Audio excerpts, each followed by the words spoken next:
Сәлем достар, қалайсыздар? Бүгін біз карамельді пирог дайындаймыз.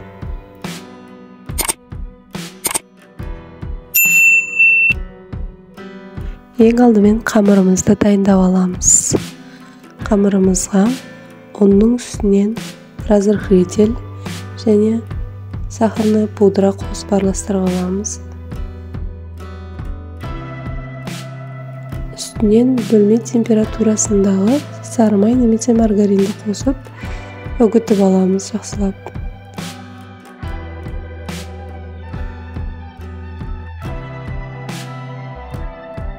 Сосын үстінен жұмыртқамызды қосып, жұмсақ қамыр илейміз.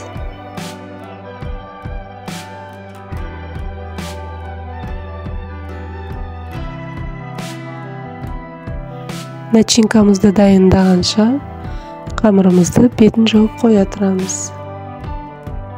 Начинкамызға қоюлатылған сүтті алып, үстінен жұмыртқамызды, крахмалымызды және де қаймағымызды қосып, жақсылап араластырып аламыз.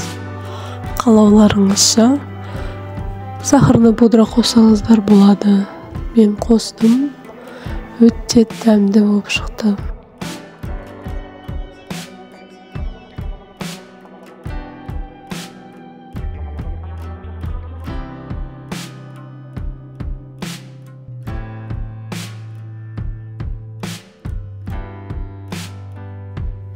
Қамырымызды домалақ етіп жайып, формамызға орналастырамыз. Шет-шетін әдемілеп түзелейміз.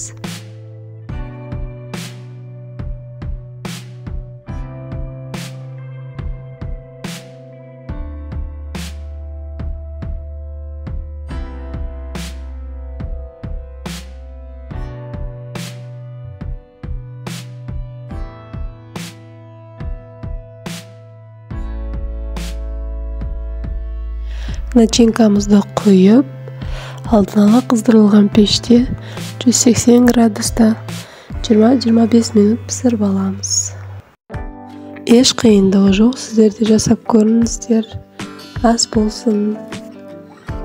Каналға тіркеліп, пікір қалдыруды ұмытпаңыздар.